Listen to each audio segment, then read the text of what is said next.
di mana 40% pasokan gas Rusia itu kan ke Uni Eropa, Mas. Dan ini kan berpotensi negara-negara di Eropa itu yang terutama yang kecil-kecil ini akan membeku gitu, Mas. Nah, view-nya terhadap harga komoditi ini ke depannya seperti apa ya, Mas? Misalnya seperti coal dan juga oil and gas seperti itu. Oke, untuk harga komoditi apalagi sekarang kan juga udah mungkin akan menjelang musim dingin di sana ya. Jadi secara seasonal demand akan tetap tinggi, tapi kalau kita perhatikan memang harga saat ini udah sangat, apakah bisa lebih tinggi lagi kita juga tidak memproyeksikan sangat tinggi ya, tetapi peluang untuk harga komoditi ini terkoreksi dalam waktu dekat sepertinya peluangnya kecil. Jadi mungkin akan lebih banyak mainnya di harga sekarang, sideways aja atau pelan-pelan meningkat. Tetapi tidak akan terkoreksi signifikan karena itu tadi secara seasonal akan memasuki winter, musim dingin, dan kebutuhan energinya juga akan tinggi di kawasan Uni Eropa. Ya. Terkait dengan reksadana mungkin yang ada komposisi apa komoditinya ini mungkin mahogani ya Mas ya, karena kan aktif manage seperti itu ya. Dan Betul. kira-kira ada juga Mas komposisinya untuk saham-saham eh, mining ini di reksadana tersebut atau ada di reksadana yang lainnya? Sebetulnya ada juga Mas yang menarik.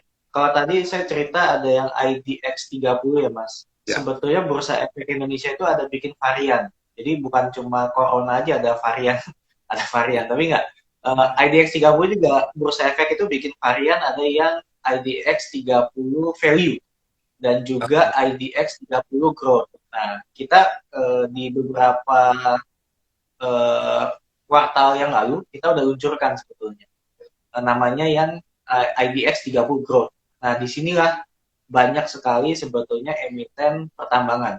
Pertambangan yang pertumbuhannya tinggi dan kemudian juga secara uh, bobot dalam portofolio itu juga lumayan besar. Jadi ini yang kalau misalnya Mas Yazid ngelihat nih di bursa ya, indeks ya, kita bicara indeks ya, ada L45, ada ISG, ada IDX 30, ada yang value, ada yang growth. Yang growth ini pertumbuhannya bisa 7% di atas yang 30 biasa. Jadi Oh, salah satu triggernya adalah yang dari mining ini yang menyebabkan kinerjanya lebih tinggi. oke, ya. Jadi bobot untuk saham-saham di sektor pertambangan ini ada di IDX yang growth itu dan ini sudah diluncurkan Mas reksadananya dari BNI? Sudah di Sudah. Desember yang lalu, itu juga animonya juga cukup baik. Saat ini total dana keluarnya sekitar 300-an miliar. Nah, nanti Wow. kita juga upayakan juga akan lebih memasifkan juga di sektor retail teman-teman ajaib nih. Ya, ya, oke Mas, ditunggu Mas. Semoga masuk ke ajaib nih. Oh ya teman-teman, kalau teman-teman lihat di reksadana dari BNI AM ini cukup banyak sekali ya teman-teman ya. Bahkan ada sekitar berapa nih? Ada 11 ya teman-teman ya. Bisa pilih. Nah, kalau teman-teman beli reksadana dari BNI AM ini ya, ini ada promo teman-teman ya, dengan kode yaitu Invest Day Save ya. Teman-teman akan mendapatkan bonus 50.000 periode dari tanggal 26 sampai 30 September nih ya teman-teman ya. Jadi mulai minggu depan gitu ya. Ini siapa cepat ya dapat ya teman-teman ya. Lumayan langsung dapat 5% ya teman-teman ya dengan pembelian minimal 2 juta ya teman-teman ya. Dengan kode promo yaitu Invest Days ya. Oke Mas, kita mulai menjawab pertanyaan dulu nih Mas karena sudah Oke, belasan pertanyaan nih dari viewer kita pada hari ini gitu ya. Oke, kemudian nih pertanyaannya adalah, nah ini dari Pak Tommy Zakaria. Kalau nanti suku bunga naik, kira-kira kalau kita invest di saham perbankan bagus nggak ya gitu ya? Nah ini view-nya saham-saham perbankan dari BNI Asset Management ini seperti apa, Mas?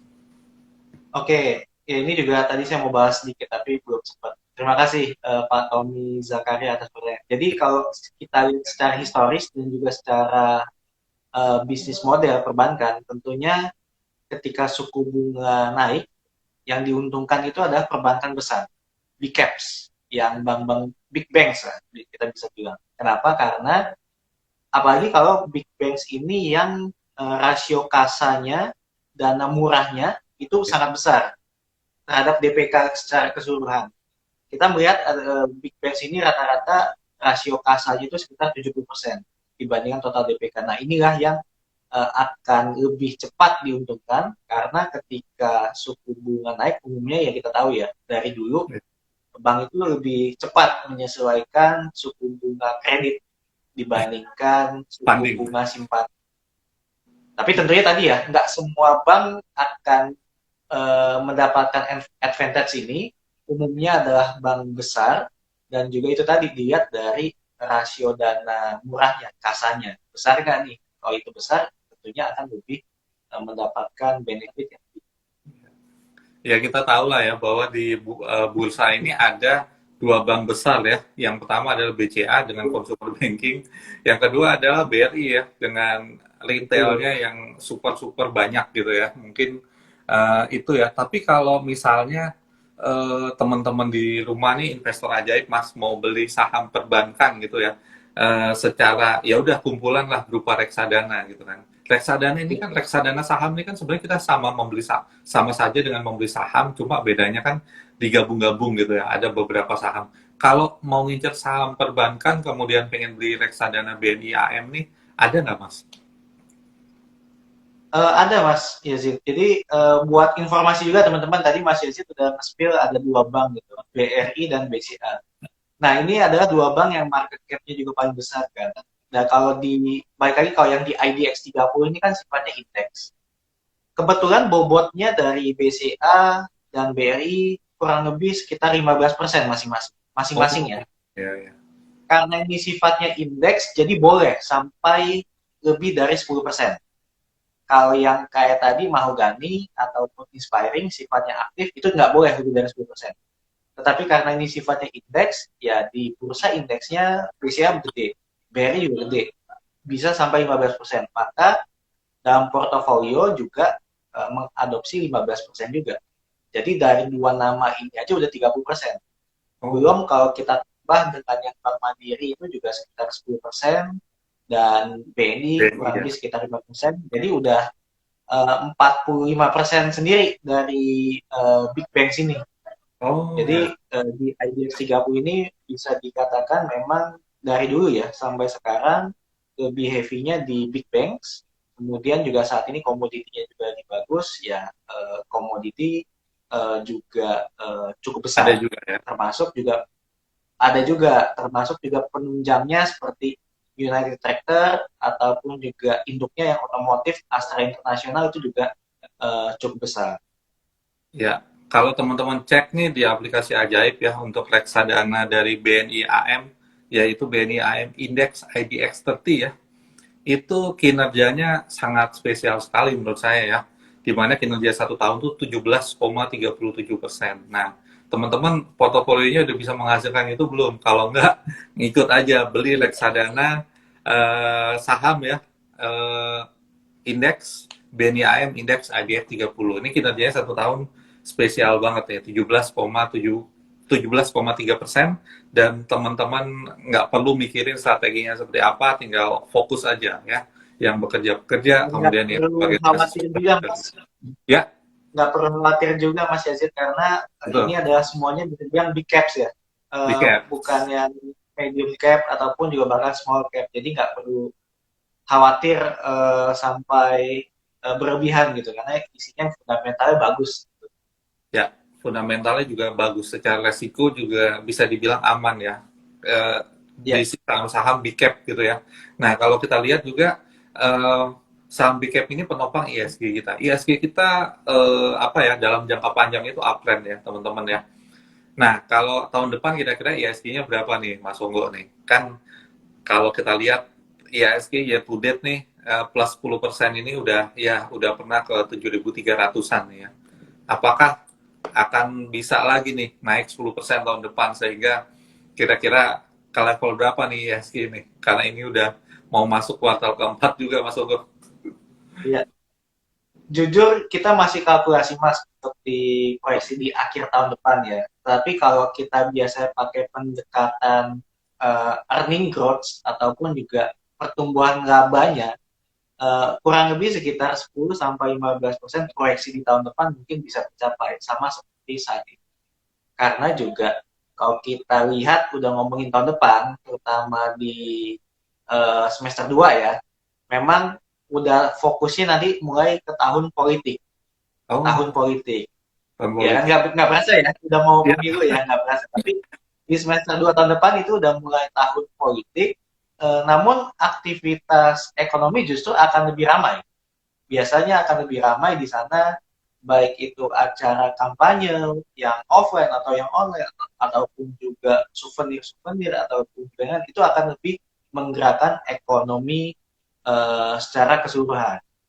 Di satu sisi yang lain memang kadang-kadang ada yang wait and see, tentunya ada juga, tetapi ini semua dinamika di yang namanya tahun politik ya seperti itu. Tapi asalkan fundamentalnya bagus, negara kita juga pendapatannya meningkat, tadi trade balance-nya bagus, pertumbuhan emitennya juga bagus, labanya juga meningkat, maka secara fundamental sangat layak kalau misalnya harga sahamnya juga meningkat, kan seperti itu.